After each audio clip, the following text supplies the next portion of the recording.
नमस्कार दोस्तों, बहुत बहुत स्वागत है। एसएससी एमटीएस की नोटिफिकेशन 27 तारीख को आ रही है, 27 जून को आ रही है। और अब आगे के समय तैयारी किस प्रकार से करी जाए, इसको लेकर के एक दुविधा है। देखिए, बहुत बड़ा फर्क पड़ता है एक रैंडम तैयारी करने से, और अगर आपको दिमाग में आपका रास्ता क्लियर है, आपको अगर अपने गंतव्य तक पहुंचना है, अपनी जो आपने दिमाग में एक डेस्टिनेशन सेट करी हुई है, आपको डेस्टिनेशन तक पहुंचना है, तो जरूरी है कि आपको रास्ता पता हो।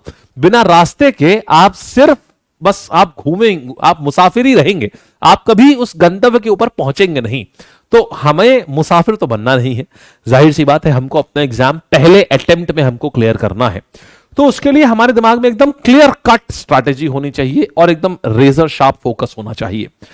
अब इन सब के साथ में जरूरी यह है कि भाई रास्ता तो पता हो, तभी उसी पर चलेंगे। भाई क्लियर कट स्ट्रैटेजी उसी रास्ते की होनी चाहिए।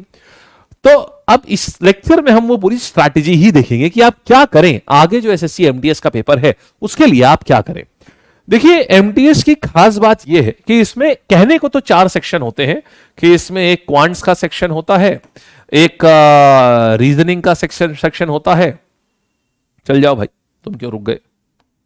हाँ, एक रीजनिंग का सेक्शन होता है, और एक जीएस का सेक्शन होता है, और एक इंग्लिश का सेक्शन होता है। देखिए, कहने को तो इसमें ये 4 सेक्शन है, लेकिन ये 2 सेक्शन जो हैं ये क्वालिफाई मात्र होते हैं, मतलब आप इसको क्वालिफाई कर लेंगे काफी है। बाकी जो सेक्शन होते हैं, आपकी पूरी मेरिट, कि आपकी जॉब लगेगी कि नहीं लगेगी, ये सब कुछ डिसाइड करते हैं सिर्फ ये 2 सेक्शन, जीएस और इंग्लिश, बस। क्योंकि मेरिट जो है इसमें सिर्फ सेक्शन 2 से बनती है, और ये होता है सेक्शन 1 और ये होता है सेक्शन 2। तो पहले के 2 पेपर आपको सिर्फ क्वालिफाई करने होते हैं, जो बहुत आराम से क्वालिफाई हो जाते हैं। बेस्ट पार्ट ये है, गणित में तो एडवांस मैथ्स भी नहीं आता है, तो ये इस पेपर को बहुत ही ज्यादा आसान बना देती हैं ये बातें। अब हम बात करते हैं कि अगर हमको इसमें अगर मास्टर करना है, तो देखिए मेरी, क्योंकि मैं जीएस का ही एक्सपर्ट हूं, तो जीएस के लिए मैं आपको एक पूरी फुल फ्लेजेड स्ट्रैटेजी दे दूंगा कि आपको क्या पढ़ना है। सबसे बड़ी बात, अगर यह पता चल जाए ना किसी भी इंसान को कि क्या करना है, तो वो इंसान बहुत तेजी से उसको कर सकता है। तो आइए पहले तो इसको देख लेते हैं कि क्या करना है। इसके लिए आपको सीधे पेपर पे ही ले चलता हूं मैं, और जरा एक बहुत ही दिमाग को एकदम खोल देने वाली बात से आपको जरा रूबरू कराते हैं, जरा दिखाते हैं आपको। जरा देखिएगा, ये एसएससी एमटीएस का पेपर है। ये एसएससी एमटीएस के पेपर्स मैं आपको ये भी बता दूं आप लोगों को कहां मिल जाएंगे। आप हमारी वेबसाइट पर आओगे, वेबसाइट देखिए, आप यहां पर आओगे, जैसे ही ये लर्न ऑन लैब की वेबसाइट है, नीचे डिस्क्रिप्शन में इसका लिंक भी दिया है, और आप एप्लीकेशन डाउनलोड कर सकते हो लैब के नाम से, LAB लैब के नाम से एप्लीकेशन है, आप उसको भी डाउनलोड करके आपको ये चीज मिल जाएगी। आप वहां पर आओगे और इसके बाद आप सीधे आएंगे यहां पर, आप पास्ट पेपर्स पे क्लिक करोगे, आपको एमटीएस के प्रीवियस ईयर क्वेश्चन आपको यहां पर एप्लीकेशन के ऊपर ही मिल जाएंगे। आप आराम से यहां पीडीएफ देख सकते हैं। अब देखिएगा, अब हम आते हैं और आगे बढ़ते हैं। अब जरा चलिए आइए, तो ये 2023 का पेपर है। जरा एक चीज देखिएगा, खाली पहला क्वेश्चन है कि 1982 का एशियन गेम्स किसने लिया था। क्योंकि अभी एशियन गेम्स चल रहे थे, इसलिए ये क्वेश्चन वहीं से आया है। एशियन गेम्स चल रहे थे तो इसने पूछ लिया, भाई भारत ने एशियन गेम्स कब होस्ट किया था, जरा ये भी बता दीजिए। यानी ये करंट अफेयर्स रिलेटेड क्वेश्चन है। तो पहला क्वेश्चन करंट अफेयर्स रिलेटेड है। हमें जरा आपको एक चीज दिखा रहा हूं, सिर्फ जो कह रहा हूं वो गिनना और देखना जरा। दूसरे क्वेश्चन की बात करता हूं, इनमें से कौन सा एग्रीकल्चरल फेस्टिवल है जो अरुणाचल प्रदेश में होता है और गालो ट्राइब करता है। ये स्टैटिक जीके का सवाल है, यानी दूसरा सवाल स्टैटिक जीके का। 2 सवाल होगा जो करंट अफेयर्स और स्टैटिक जीके से आया है। जरा तीसरे सवाल की ओर जरा हम लोग आएंगे, देखिएगा जरा। अब हम लोग तीसरे सवाल की ओर आते हैं, और यार यहां ये देखिएगा कि अगस्त 2022 में प्राइम मिनिस्टर ऑफ इंडिया ने होमी भाभा कैंसर हॉस्पिटल कहां पर खोला है। यह भी करंट अफेयर्स का सवाल हो गया। 3 सवाल करंट अफेयर्स के मिले। मैग्नस कार्लसन कौन से हैं, ये भी करंट अफेयर्स, या आप स्टैटिक जीके भी डाल सकते हो। 4 सवाल हमको मिल गए। फिर 5वां सवाल बोल रहा है, बताइए वर्ल्ड बैंक ने जो 2020-21 में जो क्लासिफिकेशन करा है उसमें इंडिया कौन से कैटेगरी में, ये भी करंट अफेयर्स का सवाल हमको मिल गया। तो 5 सवाल हमें अभी तक करंट अफेयर्स के और स्टैटिक जीके के मिल चुके हैं। फिर आते हैं प्रियम्बल पॉलिटी हो गया, सेल्स बायो हो गया। फिर देखिए टेंपल कौन से डायनेस्टी, ये खजुराहो के मंदिर जो है वो किन राजाओं ने बनवाए थे, फिर से स्टैटिक जीके का सवाल आ गया। 6 सवाल स्टैटिक जीके के। कितने बायोस्फीयर रिजर्व हैं देश में, 7 सवाल स्टैटिक जीके के। फिर स्टैटिक जीके और करंट अफेयर के, फिर ये जो है ये आपका पॉलिटी हो गया, ये ज्योग्राफी हो गया। फिर यहां पर देखिए जिंजियान रीजन जो अभी न्यूज में देखा गया था, उसमें गोल्ड माइन कोलैप्स हो गई है, बताइए कौन से देश में है, ये करंट अफेयर्स का। 7 सवाल करंट अफेयर्स स्टैटिक जीके हो चुके हैं। अब ये 8वां सवाल करंट अफेयर्स और स्टैटिक जीके का। 9वां सवाल the rest of my life किसकी बायोग्राफी है, 9वां सवाल स्टैटिक जीके का, यानी करंट अफेयर्स से स्टैटिक जीके से 9 सवाल आ गए। फिर इसके बाद ये करंट अफेयर्स का नहीं है, ये भी नहीं है, ये भी नहीं है। फिर कड़गम फोक डांस जो होता है वो कहां का होता है, 10वां सवाल करंट अफेयर्स स्टैटिक जीके का। 10th क्वेश्चन आ गया करंट अफेयर्स स्टैटिक जीके का। और आइए फिर यहां पर गैर डांस कौन से राज्य में होता है, राजस्थान में कौन सा ट्राइब करता है। अब 10 सवाल हो गए थे, 11 सवाल करंट अफेयर्स हो गए, करंट अफेयर्स स्टैटिक जीके। फिर यहां पर और आएंगे, इधर देखिएगा फार्मिंग हो गया, ये भी नहीं है 11 के बाद में।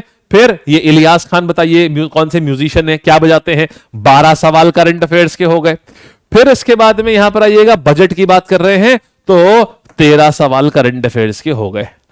यानी कि अगर हम यहां बात करें, अगर हम यहां बात करी जाए तो इसमें हमारे पास में, एक मिनट रुकिएगा, यहां पर ये इधर इधर इधर इधर और ये हो गया भाई साहब। तो आप खुद देख लीजिए कि 25 सवालों में से 25 सवालों में से 13 सवाल करंट अफेयर्स के हैं और स्टैटिक जीके के हैं। 25 सवालों में 13 सवाल जो है ये करंट अफेयर्स और स्टैटिक जीके के हैं। ये बालक लोग बात समझ में आई आपको, ये बात समझ आई। करंट अफेयर्स और स्टैटिक जीके के 25 में से 13 सवाल तक सिर्फ करंट अफेयर्स स्टैटिक जीके आता है।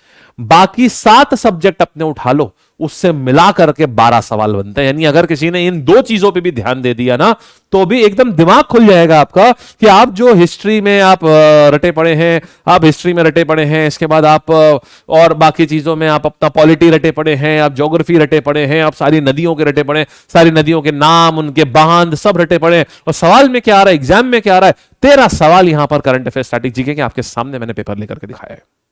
अपने एग्जाम को देने से पहले पहचानो कि उस एग्जाम में क्या है, आप क्या चीज आप जो देने जा रहे हो उसको पहचानिए।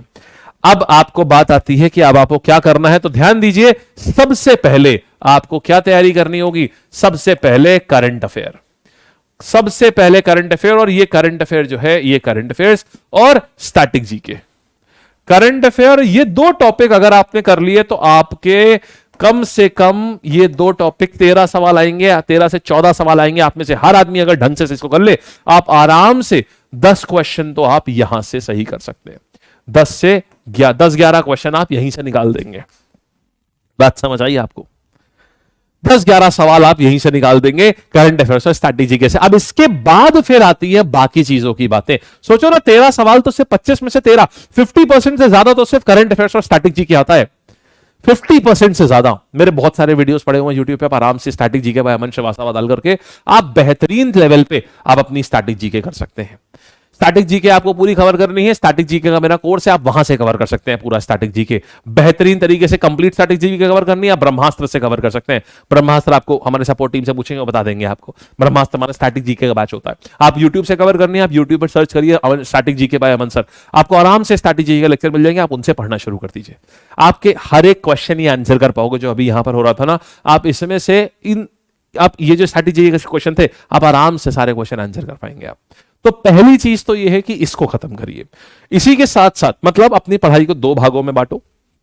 मान लो आपको 3 घंटे आपको जीएस पढ़नी है, मान लो, तो इसमें से 2 भागों में बांटो। इसमें से जो प्रथम भाग है, यानी लगभग आप अगर 2 घंटे पढ़ते हो तो आपको 1 से 1.5 घंटा आप बांटना है। आपको किसमें? आपको करंट अफेयर्स और स्टैटिक जीके को। और इधर बाकी का 1 से 1.5 घंटा ये आपको अपने सब्जेक्ट को बांटना है। मतलब हिस्ट्री हो गया, पॉलिटी हो गया, ज्योग्राफी हो गया, इनके ऊपर बांटना है आपको। ठीक है, तो आपको अपने पूरे समय को 2 हिस्सों में बांटना है। पहला हिस्सा आपको किसके ऊपर बांटना है? पहला हिस्सा बांटना है आपको करंट अफेयर्स और स्ट्रैटेजी का। डेली करना है आपको, डेली का डेली करना है आपको। अब बात आती है करंट अफेयर्स कितना पुराना करना है इसमें आपको। देखिए आपको मेजरली, अब मैं माइन्यूट एनालिसिस जो होती है, जो मैं बिल्कुल डिटेल एनालिसिस एक एक सवाल को चेक करके देखता हूं, वो एनालिसिस हम एक बार पूरा आपका फॉर्म वगैरह आ जाए उसके बाद हम आपको डिटेल एनालिसिस करके बताएंगे। और तब तक के लिए आपको ये करिए कि आपको 1 साल तक का करंट अफेयर आपको जानना ही जानना है। आपको इतनी चीज आपको करनी ही करनी है। ये चीज आप करेंगे, आपका पेपर बेहतरीन जाएगा आपका। बाकी जैसे ही पेपर आएगा, इसकी पूरी तैयारी कैसे करनी है, क्या है, आपको हर दिन का स्केड्यूल क्या फॉलो करना है, एक एक सब्जेक्ट के लिए कौन सा आप सोर्स फॉलो करें, कौन सा वीडियो देखें, कहां से पढ़ें, कौन सी किताब लगाएं, एक एक चीज हम आपको बता देंगे। अभी के लिए आपको यह समझ आ गया होगा आपको अपना दिन कैसे प्लान करना है और आपको अभी क्या पढ़ना शुरू करना है। तो अभी आप मेजर फोकस इसके ऊपर करिए, इसको करेंगे। जीएस में मेरा ये टारगेट रहेगा कि आप लोगों को 25 में से 18 तक आप लोगों के स्कोर आए। अगर आप मन से पढ़े ना, अगले पेपर के बाद, पेपर के लिए आपको आराम से 100 दिन का समय मिलेगा। अगर आप मन से पढ़े तो हर बंदा 16 से 18 के ऊपर सही अटेम्प्ट कर सकता है, करेक्ट अटेम्प्ट कर सकता है। ठीक है, खूब बढ़िया से करिए और लोगों के इतने नंबर आते भी हैं। आप आराम से करिए, लोगों के इस समय 32 32, 34 34, 36 36 नंबर आ रहे हैं, आराम से 36 36 नंबर आ रहे हैं जीएस में। आप लोग के भी आ सकते हैं, बस लेकिन तरीका यही फॉलो करिए। ठीक है जी। बाकी आगे अब और कैसे क्या करना है, इंग्लिश में क्या होगा, इंग्लिश के लिए हम एक दूसरा लेक्चर जो बरखा मैम लेंगी, पूरी इंग्लिश की एकदम बिल्कुल एक्सरे निकाल करके रख देंगी, पूरा एक्सरे, इंग्लिश का पूरा एक्सरे निकाल करके रख देंगी एमटीएस का। उसके लिए आप वेट करें, आपको कल ही मैं उसका जो लिंक होगा वो इस वीडियो के नीचे ही पिन कर दूंगा, फर्स्ट कमेंट में जाके देख लेना। इंग्लिश का पूरा एक्सरे की कैसे एमटीएस में क्या पढ़ें, किसके ऊपर ज्यादा फोकस करने की, एक बार में पेपर क्रैक होगा, ये आप उसको देख करके समझ जाओगे पूरा का पूरा। ठीक है जी, चलिए धन्यवाद, फिर से मिलेंगे। और हाँ बेटा, करंट अफेयर्स कैसे करना है ये भी बता दूं। करंट अफेयर्स के लिए डेली सुबह सुबह मेरा डेली सुबह सुबह 8 बजे लेक्चर होता है करंट अफेयर्स का, उसको देख लो। उसके बाद करंट अफेयर्स में कुछ नहीं करना है। अगर आप वो देख रहे हैं तो आपको करंट अफेयर्स में कुछ नहीं करना है, आपको बेहतरीन तरीके से आपका करंट अफेयर्स उससे कवर हो जाएगा, बेहतरीन तरीके से। ठीक है, चलिए, ऑल द बेस्ट।